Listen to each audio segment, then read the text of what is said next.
Boa tarde a todos. Muito honrado, doutor Fábio, com o convite. Quando nós nos falamos há poucos dias, ele já me adiantou aí a programação, a presença de vários palestrantes confirmados, e eu vi que, dentre todos, eu sou o único que não sou professor nem pesquisador, sou pessoa de campo.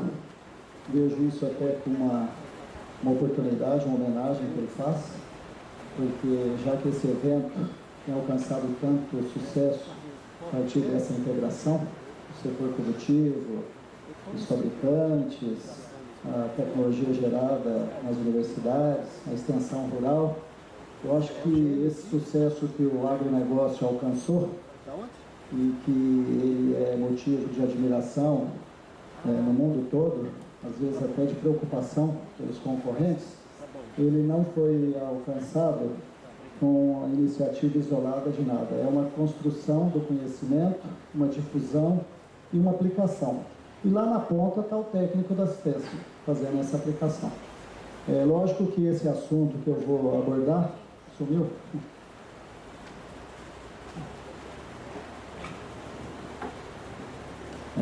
Vou continuar aqui. Vai demorar ou não? Esse assunto que eu vou abordar, ele não vai trazer nada novo. Nós estamos vendo aí, e é um dos objetivos, né, desse simpósio, é lógico trazer as inovações. Mas, quando você pensa que o principal da manutenção do produtor na sua atividade e o seu sucesso, o seu desenvolvimento, vai depender de duas coisas basicamente: de tecnologia, mas de gestão.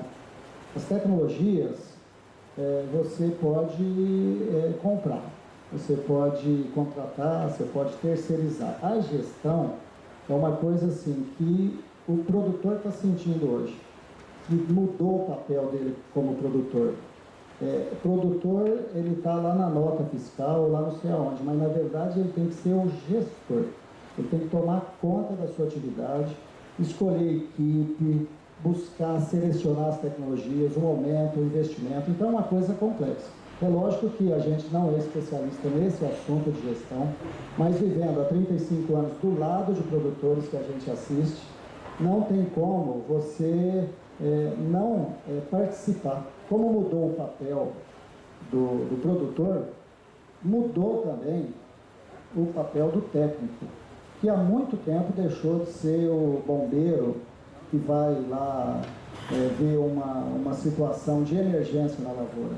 Ele tem que participar de todo o processo, inclusive se deve plantar a lavoura ou não, se tem aptidão, se é o momento, em que bases tecnológicas ela deve ser desenvolvida, e para aquelas que já estão instaladas, qual que é o pacote mais adequado, quais são as mudanças que você sugere, porque se você não tiver a rentabilidade, você não vai se manter na atividade e vai provavelmente ou abandonar ou até prejudicar a sua região, investimentos que foram feitos, enfim. Você mexe com muito dinheiro, como nós vamos ver nas tabelas à frente aí. Eu até peço desculpa porque algumas das tabelas vocês vão ter dificuldade de ver os números. Isso eu vou apresentar mais na segunda parte da minha apresentação. Eu disponibilizo todas elas, quem tiver interesse, pode anotar meu e-mail aqui, que acho que está um pouco baixo aqui para quem está no fundo, mas eu posso disponibilizar, o material vai ficar aí. E eu também desenvolvi, já há muitos anos, um programa que chama Café Plan. Algumas dessas planilhas, às vezes, elas vão ser disponibilizadas como tabela, mas não como planilha funcional. Mas duas especialmente, eu quero trazer como contribuição para vocês, que estão dedicando o tempo de hoje, e às vezes em todos os eventos anteriores eu vejo que muitos estão aqui, como eu estive em todos, porque é um tempo valioso que a gente tem, buscar informação que possa fazer diferença no nosso dia a dia. Essa é a nossa missão. né? E mesmo a gente trabalhando com coisa que a gente gosta, o produtor sendo tradicional, tendo amor na sua lavoura e tudo, mas se ele não tiver rentabilidade, ele não vai se sustentar e não vai assumir os outros compromissos na área ambiental, na área social, enfim, que ele tem que assumir e ele é obrigado até pela legislação a assumir. Ver se eu me entendo aqui com o... É nele mesmo. Agora foi. Voltar um aqui. Logo eu pego o jeito aqui, moçada. Essa é uma foto que eu trago. Eu apresentei ela em Franca esses dias. E ela é da região lá de Batatais da Mogiana, que é a região que eu trabalho já nesse tempo todo. É interessante da gente ver que uma fazenda que eu conheço, inclusive meus avós moraram aqui uns 7 anos depois, essa criancinha que não sei se alguém consegue ver, uma criança que está no colo, é a dona da foto, está com 78 anos. Então essa foi a cafeicultura feita em terra fértil, no braço de trabalhadores, primeiro os escravos, depois os imigrantes, e que a gente hoje às vezes fala, eu não suporto a mão de obra, não quero a mão de obra, mas a gente tem que reconhecer que de mais de 250 anos de cafeicultura, ela foi feita desse jeito aqui.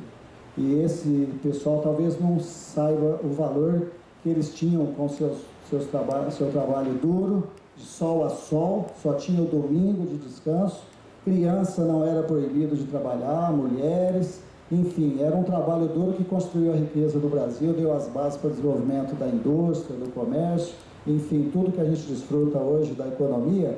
Não que ele perdeu importância, mas nessa época aqui a importância era muito maior.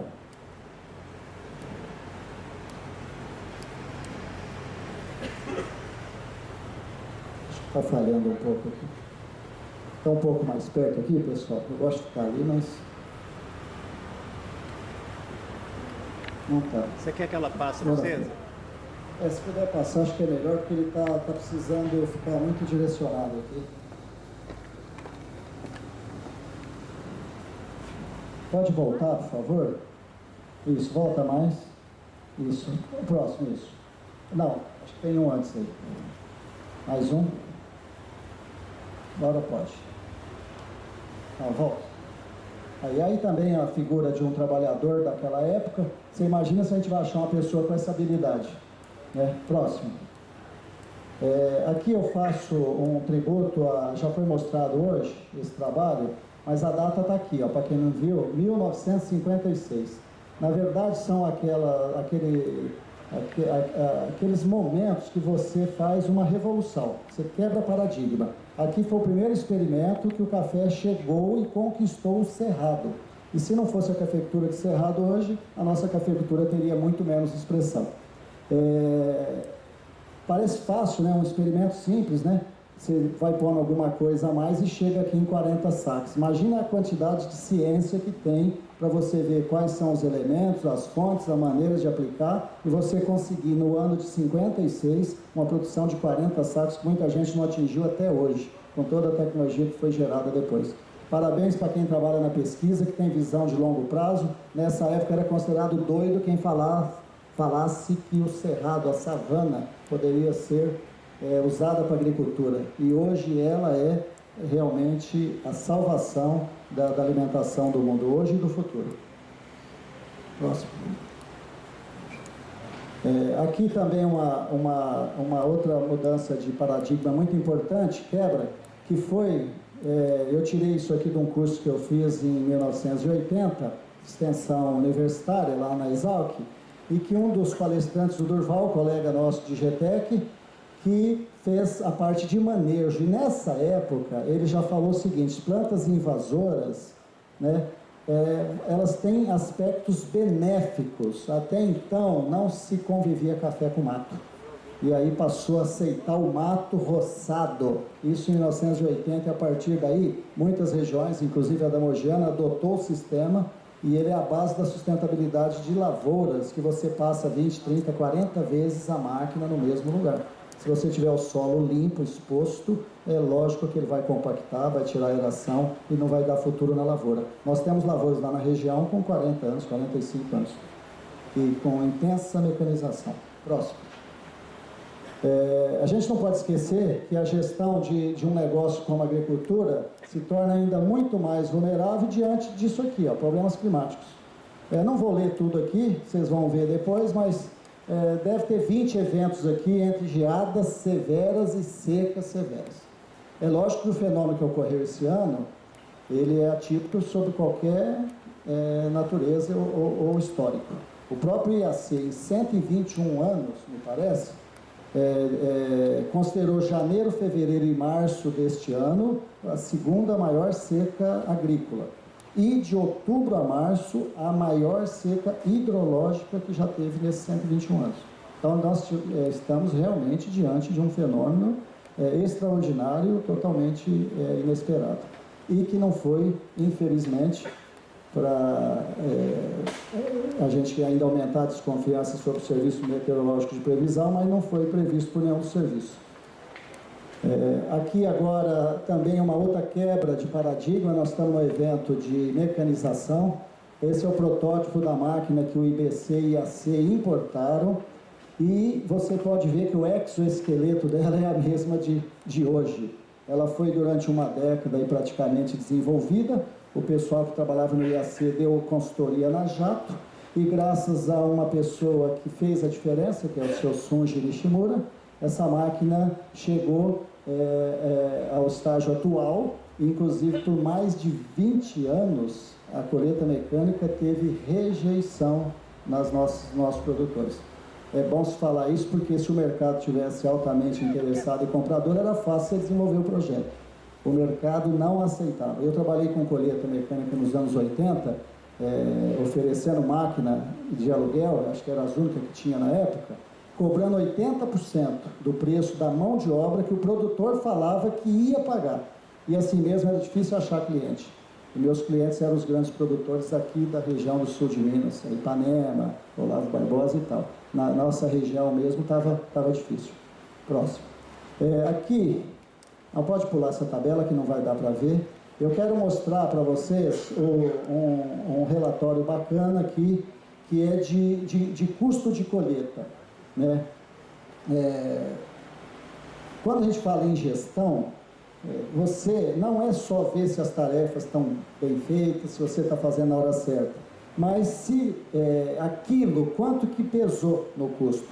Se você for ver aqui depois com calma, você vai ver que cada item tem seu peso. Mas nós chegamos aqui em 50, isso é colheita de 2010, chegamos aqui em 52 reais por saca naquele ano, né? Mas quais são os índices? Estão aqui, ó. Nós gastamos 0,4 serviços para fazer uma saca. Nós gastamos 6,49 horas de K3 para fazer um hectare. Gastamos de Mogiana, varre tudo, 10,95. Enfim, aí que você começa a entrar na análise do seu custo. Só de colheita eu estou falando nesse slide. Pode mudar? A nossa região não é de desconhecimento de ninguém, que ela é um mar de cana. Nós temos aqui uma lavourinha de café, né, toda rodeada aqui por cana. O estado de São Paulo já está com quase 6 milhões de hectares de cana. O café vem perdendo área em regiões menos aptas e que tenham a pressão maior da cana. Mas regiões da Mogiana, especialmente a de Franca, saudar os colegas aqui da Cocapec, podem testemunhar isso. Ela, nesses 10 anos, enquanto a cana no estado de São Paulo dobrou de área, saiu de 3 milhões e foi para 6 milhões, na região de Franca ela também dobrou de área, mas o café nesse período ganhou de 12 a 13 mil hectares, que é equivalente a um oeste da Bahia, por exemplo, que se fez tanto barulho quando o café chegou lá. Então, uma região tradicional, apta e bem conduzida, com bons agentes, boa assistência técnica aos produtores e um bom trabalho, ela é competitiva, ela não sofre ameaça. Aqui está o exemplo de uma lavoura em Cravinhos, dentro do canavial, e que teve já por 2 vezes que ela produziu renda de equivalente à área toda da cana da fazenda, que é de 930 hectares. Certo? Então, o café tem essa aptidão. em determinados momentos que você junta produtividade com preço, ele é único para dar uma renda dessa importância. Então, não existe condição de você aumentar, a nível de grandes culturas, a renda de uma propriedade, vai ser muito poucas opções fora do café. Próximo. Aqui é o café da nossa região, com aí o advento da colheita seletiva, principalmente, um café de qualidade muito semelhante ao que nós vimos em Colômbia e Costa Rica e o ano passado. Inclusive, visita que na mesma época o Dr. Fábio fez e produziu um artigo muito elucidativo da região, dos custos. Interessante o pessoal saber. Próximo. Aqui um café que secou no pé, mesmo assim ele conseguiu essa qualidade. Próximo. Aqui uma lavoura implantada na região, que é uma região assim, ela é tradicional, tem mais de 100, 150 anos de cafeicultura, mas ela é inovadora. É isso que a gente tem que buscar. Eu costumo dizer, você não pode ser o primeiro a usar a tecnologia nova, a inovação, mas não pode ser o último. Então a nossa região ela tem um aspecto conservador, mas aqui, por exemplo, foi aquele plantio com TNT. Então estava feinho assim, pode passar nas próximas. Aqui, ó, TNT, ó, volta um pouquinho. Volta um pouquinho, parece que está pior aí do que aqui. Aí, próximo. Isso, próximo. Aí, ó, mais um. Já pulou aquele. Mas o TNT é um tecido não tecido, artificial, que você não precisa retirar. E nós tivemos um choque quando plantou, a lavoura ficou muito feia. Mas estava tudo bem planejado, socorremos a lavoura conseguiu esse desempenho, pode ir passando. Próximo. Aí, ó, a lavoura ficou assim. Mais um. Aqui um sistema de plantio muito comum hoje, que é você fazer o preparo antecipado, né, em linha reta, com braquiária na entrelinha, depois ela vai ser roçada e colocada aqui. Tem bastante trabalho já mostrando o resultado positivo desse consórcio, além da proteção do solo, obviamente, controle de erosão, mas ele contribui muito também com a mobilização de nutrientes, principalmente no nitrogênio. E aí a defesa que se faz desse sistema é o seguinte, a fábrica é a planta, ela tem que captar o carbono e a luz para produzir os carboidratos e depois, lógico, todos os produtos complexos, a produção final. E para fazer isso, inicialmente, ela vai ocupar só essa área onde você vai plantar. Toda essa área, fotossinteticamente, seria perdida, sendo que você pode estar incorporando carbono, energia para o seu sistema e que depois, incorporado, ele vai desenvolver a produção agrícola. E tem trabalhos, o Dr. Favarin, inclusive, fez na minha região, lá nas lavouras que a gente acompanha, um trabalho que é tese de doutorado, que mostrou a questão da dinâmica do nitrogênio aplicado na área do café, na hora que a lavoura está aqui, e na braquiária, e mostrou que o aproveitamento ele é muito semelhante ao você jogar o adubo exclusivamente no café. Pode jogar 50% dele na braquiária e jogar essa braquiária no café, ele faz a mesma dinâmica de aproveitamento, só que dá o benefício da cobertura e da melhora das propriedades do solo. Então é uma questão para se interessar mais. Aqui uma outra, é muito comum na região, essa é a área que foi montado o experimento, pode passar. Aqui uma outra tecnologia relativamente nova, que é plantar com o saquinho furado.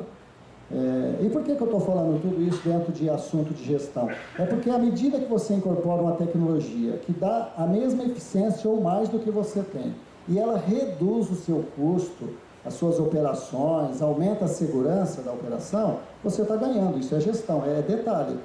Então, no plantio, em plantação de lavoura, evoluiu muito, muito. Inclusive, dessas tecnologias que estão chegando, muitas vão ser incorporadas. Questão do piloto automático, as automações todas que vão ter equipamentos, para a gente fazer o mais alinhado possível um plantio para ser depois usado a mecanização com eficiência, as demais operações. Aí mostram a raiz muito bem desenvolvida, a gente tem medo às vezes de achar, né? E muita gente inclusive pensa que a raizinha numa idade dessa está ali uma coisinha, precisa investigar um pouco mais também o comportamento do sistema reticular para a gente poder fazer as tarefas. Aqui uma outra vista da lavoura, sempre com quebra-vento e a braquiária associada, as lavouras formam muito bem. Pode passar. Aqui também, pode acelerar, porque eu vou ter que brigar com o tempo aqui, como todos já brigaram. Ainda mais eu que não sou palestrante. Outra preocupação na gestão é essa. Todos os custos que você paga, normalmente eles sobem. Isso é da natureza mesmo dos custos.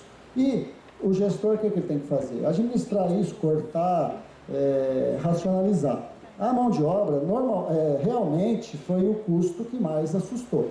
Ele está subindo acima da inflação, principalmente para a mão de obra de baixa escolaridade, que é empregada no meio rural.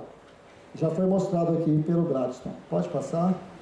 Aqui uma outra coisa que a gente tem que ver é a grande oscilação que tem de preço. Vocês estão vendo esses dias aí. Como você trabalha, então? A céu aberto, você usa mão de obra nem sempre qualificada, você trabalha num mercado volátil, que tem N atores, agentes. Como é que o produtor pode ficar achando que a solução vai cair do céu, se ele não procurar uma gestão, um planejamento? E aí tem até uma frase muito boa que eu gosto de usar, que diz o seguinte: que esforço sem planejamento, sem objetivo, é sacrifício. Aí ele vai ficar sofrendo até abandonar a atividade. Então hoje não tem papel para isso. Não dá para o cara falar, eu vou tocar a minha lavoura. Não, tocava, isso é no século passado. Hoje é planejar e ver, medir custo, ver as operações, buscar eficiência. Isso é chato de fazer. É mais confortável o produtor ir lá, dar uma volta, olhar a lavoura e tal. Mas depois não fecha a conta. Pode passar? Outra coisa que a gente tem que ver, e isso não é nós que temos que achar ruim, é o mercado que percebe assim, os cafés naturais não são tão valorizados como os cafés dos nossos concorrentes. Então, pela valorização do mercado, nós vamos ter que lutar muito ainda. Então, como nós estamos falando de commodity, vamos pôr o pé no chão. Commodity é o seguinte: cada vez mais você, para sobreviver, tem que melhorar ou a produtividade ou, direto ou indiretamente, reduzir custo. Não tem outra saída. Pode passar? Aqui mostra o seguinte, que com tudo que a gente tem reclamado do setor, tem gente eficiente e nós trabalhamos com esse pessoal. Muitos de vocês aqui, como eu, têm essa oportunidade. Talvez nós não estamos aqui em contato com a maioria da cafeicultura que passa dificuldade. Nós estamos num grupo seletivo aqui, né, e seleto. Aqui está vendo, ó, a realidade, nós estamos aumentando a oferta de café. O Brasil tem aumentado, enquanto outros países de arábica têm tido dificuldade para manter, às vezes até diminuído. Então, essa postura que eu estava me referindo, de improvisação dos produtores no sistema mais antigo, que era decisões pessoais, não media resultado, fazia investimentos desnecessários, muita influência de terceiros, boas oportunidades tanto do mercado como da própria atividade eram perdidos. Às vezes crescia por algum efeito de sorte, dava uma geada, coisa que não tem dado mais, o cara estava com o café estocado, não sabia quanto custou, mas aí o preço triplicava, ele ganhava dinheiro e contava papo. Essas oportunidades, né, da sorte, elas estão muito raras ultimamente. O que acontece com isso aqui? Pessimismo e abandono da atividade. E quando o técnico vai na fazenda, ele não vai lá e conviver com isso aqui. Ele não tem papel nessa propriedade. Ou ele muda isso aqui, ou ele muda de lugar.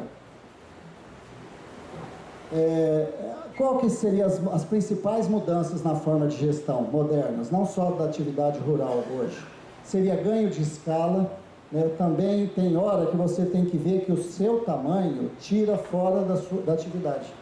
Tudo que você vê de tecnologia para você aplicar? Não, você tem que selecionar para o seu porte, você tem que aceitar isso, ou você aumenta o seu porte, concorda?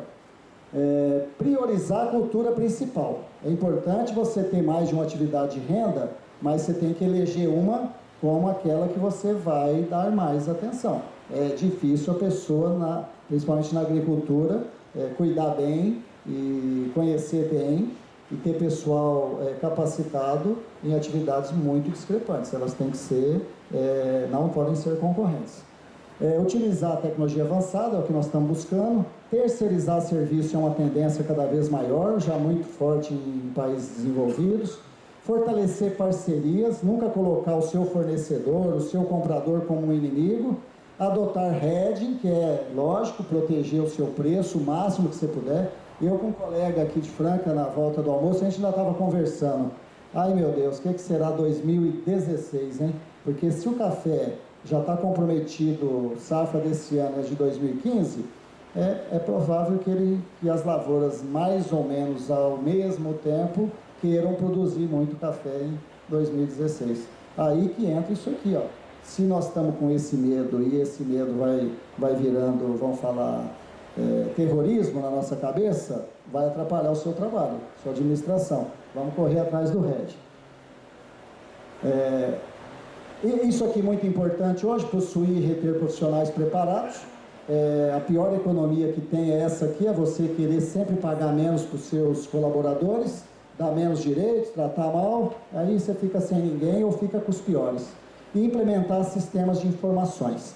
O sistema de informação não precisa ser aquele computador também de última geração, nem uma secretária assim que fala alemão, não precisa. Mas você tem que saber que o máximo que você conhecer do seu negócio vai ajudar nas decisões. Enfim, profissionalizar a gestão. Pode passar?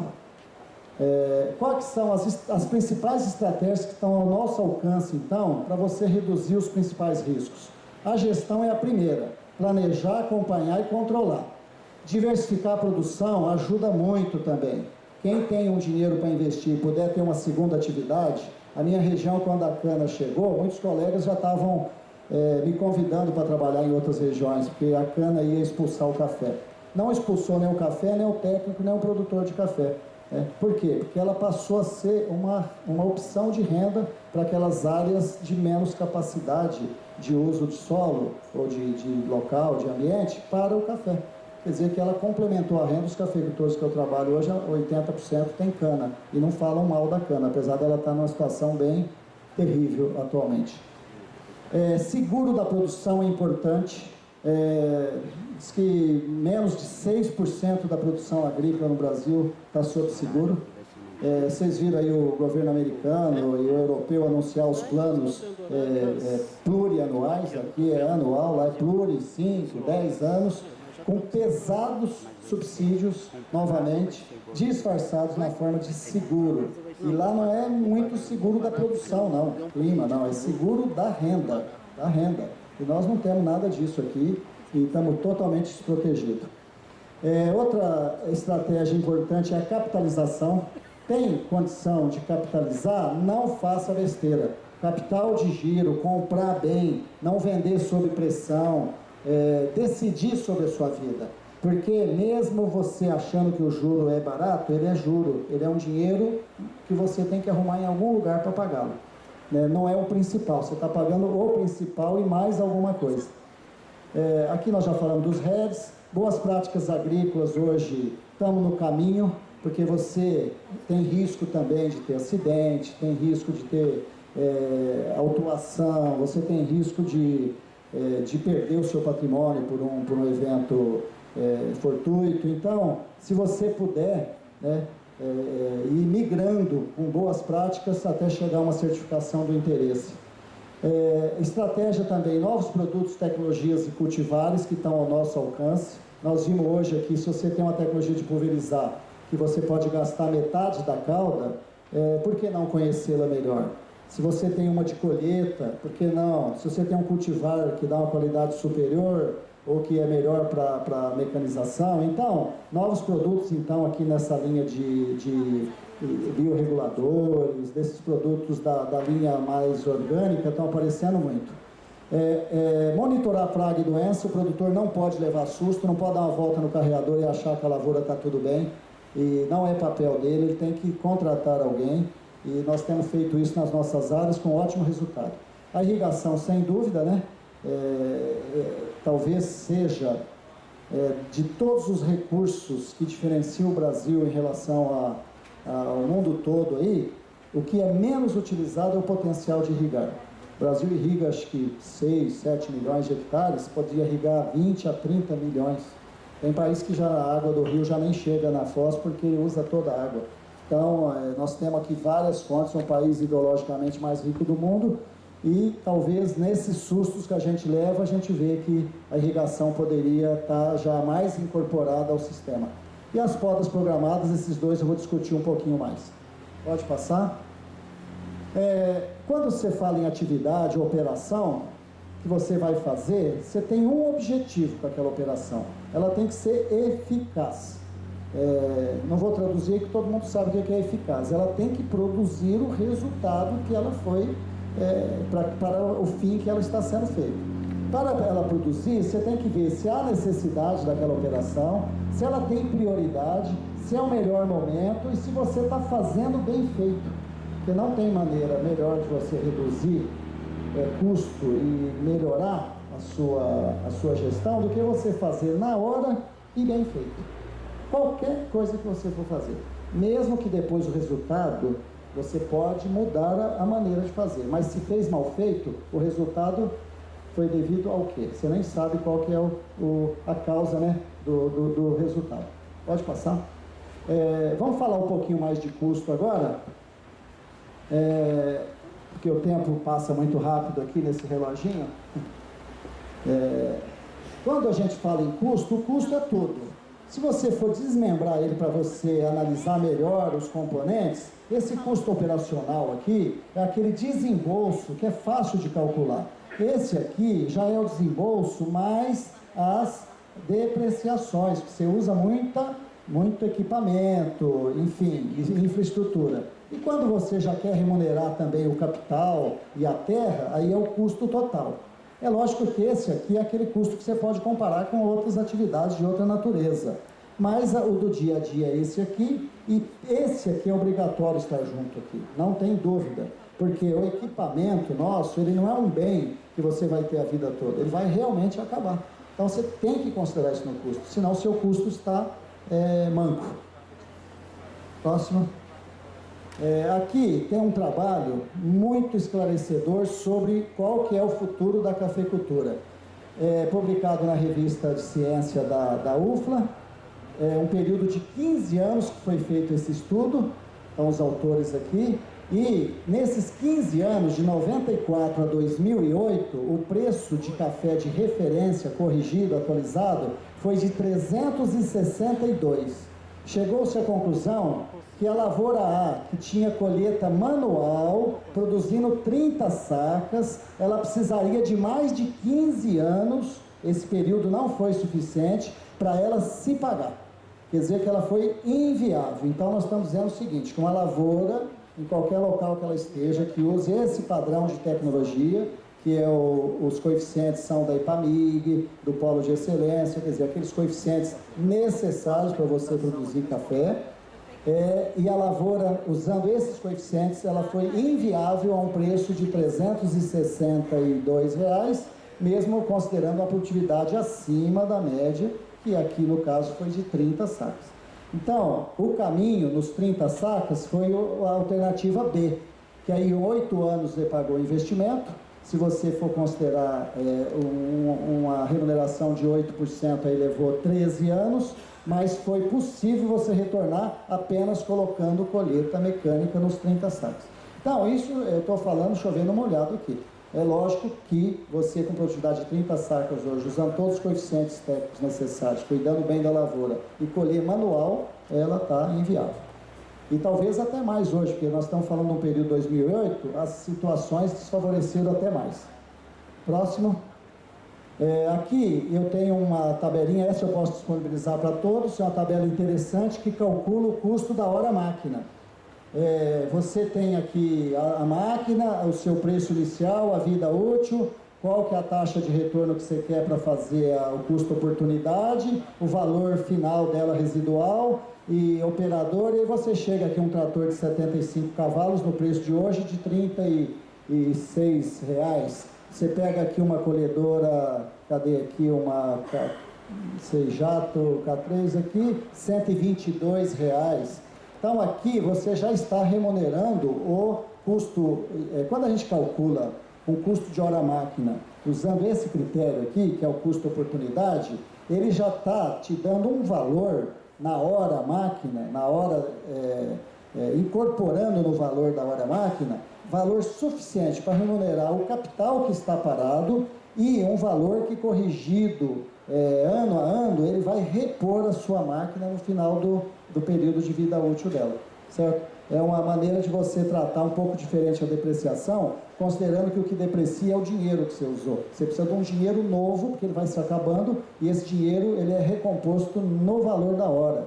E esses valores que estão aqui, eles vão se alterando de acordo com o preço de combustível, de mão de obra, do valor da máquina e do tipo de uso. Você pode comprar uma máquina muito cara e utilizar ela, subutilizar. Essa hora de R$ 122,00 de uma K3 pode virar 180, R$200. Se tiver ainda dentro de um valor de aluguel de mercado, pode ser uma boa opção desde que caiba no seu investimento. Próximo. Aqui, essa mesma tabela, ela continua aqui, mas desdobra os custos em reparos, diesel, seguro, o custo do operador, a depreciação e os juros. Enfim, você tem um raio-x aqui do que está custando cada item no preço da hora da sua máquina. Essa tabela eu uso ela muito, porque quando você vai fazer o custo de substituição de alguma atividade por outra, de uma máquina por outra, é importante você conhecer qual que é o custo-benefício. Próximo. Aqui, uma planilha um pouco mais complexa, que junta não só máquinas, mas implementos, e a própria lavoura e a infraestrutura também. Tudo que você imobiliza para fazer uma produção de café. Essa imobilização simulada aqui para uma área de 100 hectares, com irrigação e com o plantio da lavoura, está aqui na ordem de 31 mil e alguma coisa por hectare, sem considerar o preço da terra. Para remunerar esses 31 mil que você investe para explorar café, você, numa produtividade de 35 sacas, você precisa de R$60 por saco ano no custo para você poder repor a um custo de oportunidade de apenas 3,5% que eu considerei aqui. Ou seja, você precisa de R$2.100 a mais no seu custo. Isso aqui é um custo que a gente chama de invisível, ele está no seu patrimônio imobilizado, que você tem que remunerar a base mais ou menos de R$60 o saco. Tem outra maneira de analisar que é mais terrível ainda. Você tem 900 e poucos reais imobilizado, parado, para cada saca que você vai produzir naquele ano. Era como se você chegasse para um produtor de soja que vai produzir 20 mil sacas, falasse para ele, não, você me dá 40 mil, aí depois você vai produzir as 20 mil. Você tem que adiantar aqui as 40 mil. Isso faz com que o café seja uma cultura de alto valor imobilizado, muito alto. Então ela usa uma área pequena, mas imobiliza muito. E aí duas consequências, difícil para você entrar e deve pensar bem para sair também. Porque muitos desses investimentos você não consegue mais reaver. E eles têm que ser bem usados, porque produziu 35, ou produziu 10, ou produziu 20, o custo já está estabelecido, é 2.100 por hectare, porque você já fez o investimento, ok? É lógico que você pode analisar os que pesam mais aqui, entre eles está a própria formação da lavoura, mas todo mundo que está plantando café sabe que 12 mil por hectare aqui não é um valor muito alto para você implantar uma lavoura para ela chegar nos 18, na primeira florada, ou pelo menos na primeira produção. Pode passar?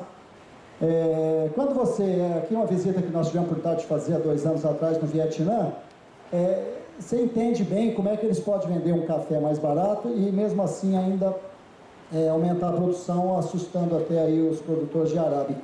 Aqui é uma criança que, num dia de domingo, inclusive, que estava livre da escola, não tinha adulto na casa e ela estava mexendo café. Isso é paisagem comum no Vietnã.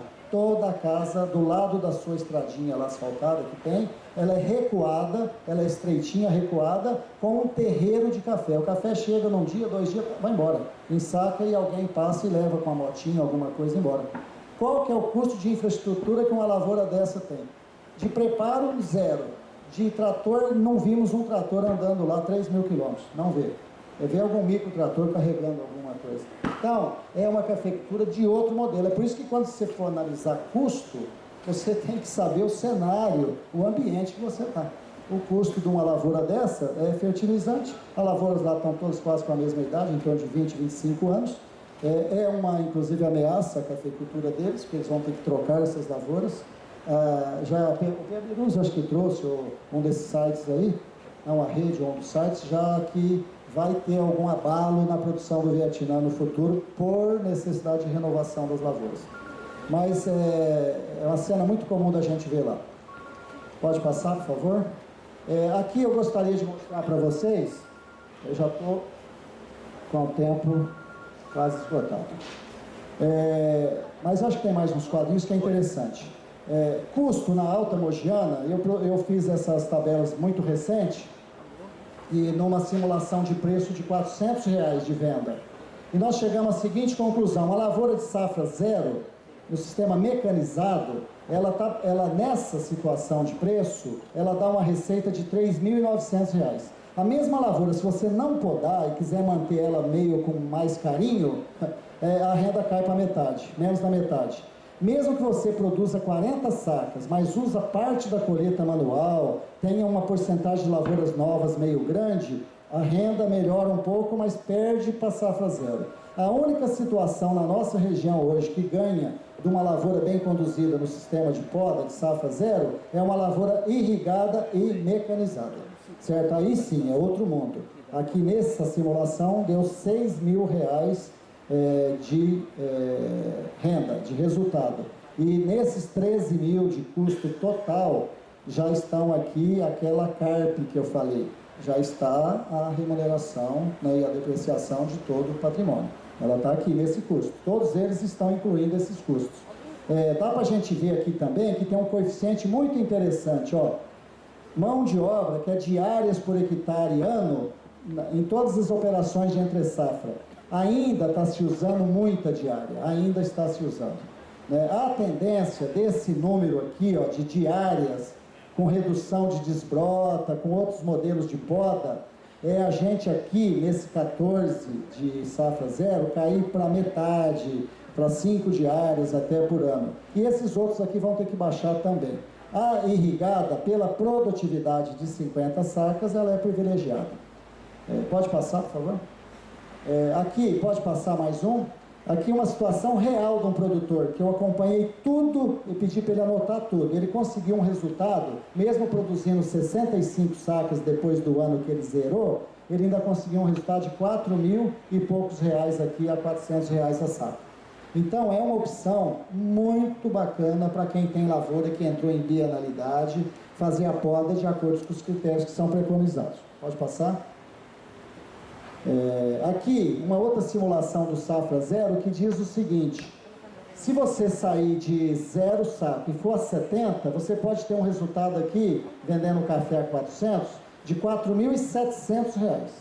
Se você não fizer a poda e colher 18 sacas, mesmo colhendo 60 no outro ano, a soma deu 78 sacas contra 70, soma de 2 anos. Você não podou, você produziu mais, mas a sua rentabilidade é menor, é de 4.300. Muito fácil de entender, porque com a poda você reduz um punhado de custo, inclusive até os administrativos, porque você colher café com baixa safra está ficando cada vez mais difícil de você achar o jeito de fazer, principalmente em plantas grandes, plantas maiores, com potencial de produzir.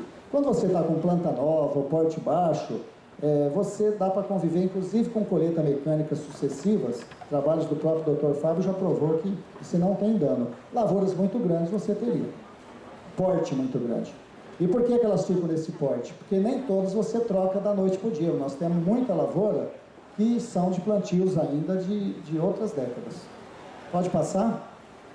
Aqui mostra que a lavoura irrigada, isso aqui é um caso real de uma propriedade que eu acompanho. Chegou em 8.000 esse ano, 8.000, e ele não vendeu por 400, ele vendeu por 390, a média.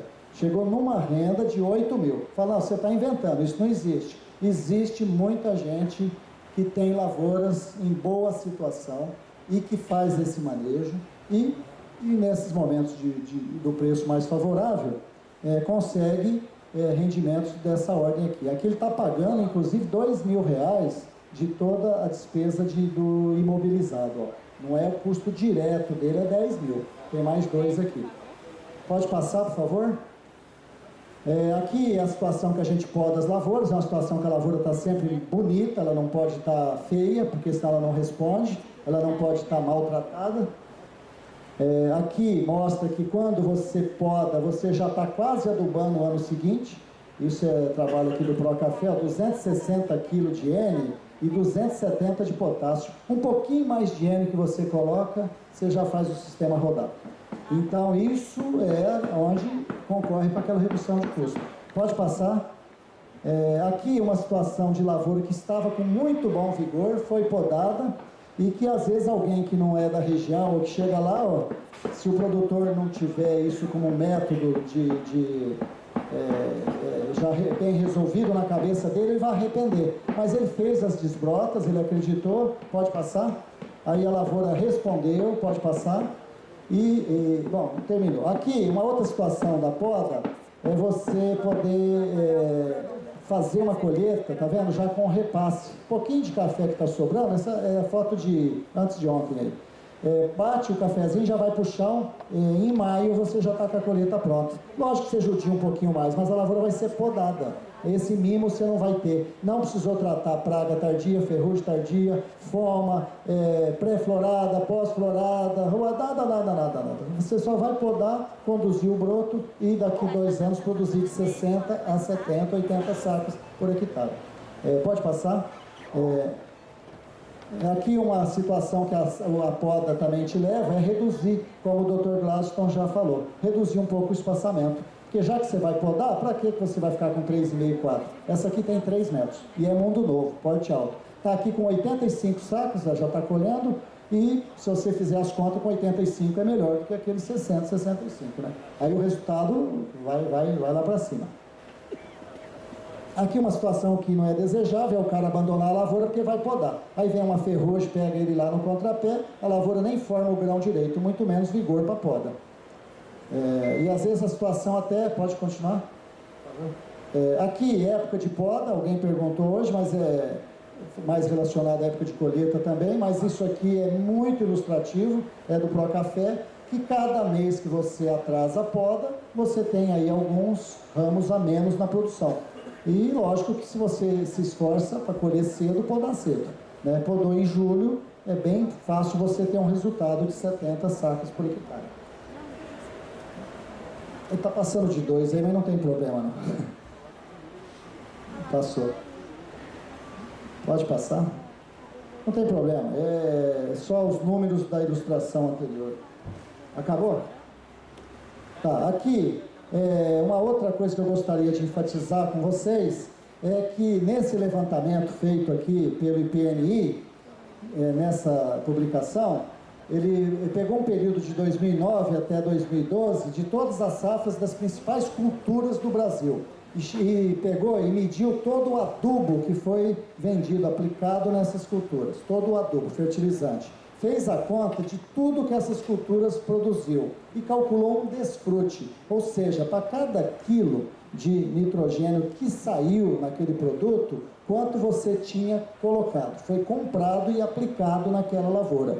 E a conclusão que a gente chega é que o aproveitamento do nitrogênio no café está em 20%. Você tem culturas de 80%, de 79%, até de 100%. O café está na lista negra de aproveitamento de fertilizantes. É um grande campo que a gente tem que melhorar. Muito, muito. No desenvolvimento de novos produtos, como já o mercado está respondendo, como iniciativas próprias e do próprio manejo da lavoura. Oi? Não, esse produto foi aplicado e ele não foi no produto que foi embora da lavoura. Certo? Aquele produto, você tirou o café daqui, analisou quanto que o café tinha, e aí fez o desfrute. Falou, bom, você pôs 10, você tirou 2, é 20%. Por que os outros 8? Aí que nós precisamos explicar a ineficiência. Pode passar? Pode passar isso? Esse aqui é a mesma coisa, pode passar. Uma das soluções que a gente tem encontrado é a produção em nível de fazenda, derretimento, lógico, do peso do grão. Mas, pela situação que a gente está aqui, que parece que jogou um adubo, molhou a lavoura e jogou adubo em cima, a gente imaginava que a lavoura não tinha defesa, além do castigo que ela estava recebendo, da falta de chuva, e realmente uma planta que está com várias camadas de folha aqui protegidas, e com um bom sistema radicular, e que recebeu os tratos, ela superou mesmo uma dificuldade dessa. Aqui a situação de lavoura que foi plantada no início de dezembro e que não precisou, mesmo não chovendo nada praticamente em janeiro, fevereiro e março, não precisou do mínimo socorro. Apenas ela formou o sistema radicular suficiente para enfrentar a situação. A seguinte, por favor. Aqui uma situação que foi feito colheita para aproveitar aqueles dias chuvosos, gostoso para derriçar café, mas a bactéria, eu preciso até passar essa foto para o Dr. Poza, que mostra uma que dá bem menos susto do que essa, que a colhedora, ao mesmo tempo que ela fere a planta, ela pode levar as doenças. E aqui aconteceu exatamente isso, secou todos esses galhos aqui, porque aqui está no momento da florada, mas teve muito mais feio antes, secou tudo porque realmente entrou uma pseudomonas e o produtor está colhendo, ele não está muito preocupado nesse momento, e aqui era uma área pequena. Aqui é colheita manual, parou a colheita manual e entrou com a colheita mecânica. Então é óbvio que a colheita manual ainda é mais seletiva do que uma colheita mecânica. Não tem como você fazer a colhedeira desviar, né, a sua vibração de todos os órgãos da planta, não tem como. Então a gente já vai lidar com uma situação de agressão, um pouco maior nessa situação. E aconteceu que está aqui a testemunha. Pode passar? Aqui uma lavoura que não teve injúria, a próxima, não sei se vai pegar. Aqui lavouras que estão com boa aparência hoje, que não quer dizer nada, passaram a seca do mesmo jeito. Próxima. Aqui mostrando que a seca afetou, isso aqui é cada talhão, nós colhemos teste de pré-colheita, foi colhido aí em torno de 100 litros de cada talhão, esses 100 litros foram em plantas inteiras, plantas aleatórias, dentro de cada talhão, nós fizemos a fazenda inteira nesse caso, e eu pedi para ele pôr 2 litros e secar, e aqui está o resultado, produção normal e produção até de 1/3 dos mesmos 2 litros do produto da árvore. Então aí não é aquele teste boiou, não boiou, o que tem? Aqui é o que tem dentro do grão, e o que tem estava aqui, ó. Então a seca não é midiática, nós vivemos ela mesmo e os prejuízos são diretos. Agora, quanto que você tem nessa situação, ou nas intermediárias, é que vai definir as perdas. Isso variou muito pontualmente. As chuvas, além desse terror que teve aí do clima ser, no geral, muito ruim para todos, para alguns ele foi pontualmente muito pior, mesmo dentro de um município. Propriedades que pegaram uma chuva a mais, regiões que foram divididas em áreas melhores e piores. Ficou muito difícil se fazer com acerto uma previsão diante de uma situação dessa que variou tanto. A renda, a gente conhece que ela já varia. Isso aqui foi um ano de 2000, não teve nada de seca. Nós fizemos o mesmo teste e depois nós calculamos. Teve café que precisou de 400 e poucos litros e teve café que, se eu não me engano aqui, que já precisou de 600 e poucos litros. Então, atentem bem. Não é só esse fenômeno, pontualmente, que vai estragar o comportamento de produtividade e renda de lavoura, certo? Você pode ter, sim, fenômenos pontuais e, de acordo com a reação da sua lavoura, do seu momento, ela responder com quebra de renda. Aqui não tem nada a ver com esse fenômeno e já tinha, no mesma semana de colheita, cafés de 400 e poucos litros e café de 600 e poucos litros. Como é que você pode chutar a produtividade de um talhão baseado no rendimento médio que você acha que a lavoura está dando? Jamais. Quem tiver históricos de produtividade baseado nesse método, posso dizer para vocês que ele está bem errado. Bem errado. Eu tenho acompanhado desde 86 algumas lavouras que a gente faz lavoura por lavoura a renda. E a gente vê a variação de ano para ano, de lavoura para lavoura, de momento de colheita. Não é porque colheu mais cedo que a renda é pior ou melhor, varia muito, é muito irregular, você não consegue. É uma dificuldade que eu acho, inclusive, no monitoramento para mapa de produção acoplado a uma colhedora, porque ela vai pegar o produto com casca, não é o produto que você vai vender. E ali ela pode estar iludida, como essa renda ilude a gente às vezes. Próximo. Aqui mostrando esse trabalho, aqui ó, 2001. O produtor tem todos os talhões, a letrinha lá do gerente, ó. Ele seca 55 litros, mais ou menos naquela semana da colheita, e ele pesa quanto que deu depois de seco. Olha como é que variou aqui, ó. Você tem peso de 15, você tem peso de 18, você tem peso de 21. O que é isso? Uma lata de 55 litros, depois de seca, com diferentes pesos. Por quê? Porque você está pesando a casca, que tinha umidade, mais ou menos casca, mais ou menos umidade, mais ou menos impureza. Certo? Isso aqui é a colheita, ele pega uma medida da colheita. A renda, ele calcula aqui, ó, olha lá, aqui tem inclusive ele fez em dois locais, 20, 20, 22, 19, 20, 21, isso fazendo anualmente, você começa a conhecer um pouco o perfil da sua lavoura. Não para adivinhar, mas para ter, vamos falar, um pouco, a decisão um pouco mais acertada. Eu já tive caso de um produtor que eu comecei a dar assistência, que ele queria plantar icatu na fazenda inteira, era lindo o café. 2 anos que nós fizemos renda, ele arrancou a lavoura. 2 anos. Por quê? Porque o catuaizinho feio do lado, quebradinho, estava produzindo 30% por hectare a mais do que o icatu. E esse catuaizinho ficou lá. Pode passar? O que a gente tem que buscar nesses controles que a gente faz? Porque se você fizer muito controle e não analisar isso, e não usar na gestão para você tomar decisão, isso é tudo custo. Aí você não está usando isso a seu favor. Esses aqui são os obrigatórios. Saber a produtividade da fazenda e do talhão, de preferência através da renda de cada talhão na semana da colheita. Não tem outro jeito. O café perde a procedência no terreiro, mistura, descasca, vai para a tulha misturado, acabou. O único jeito é a hora que ele sai da colheita, você retirar uma amostra e fazer a análise.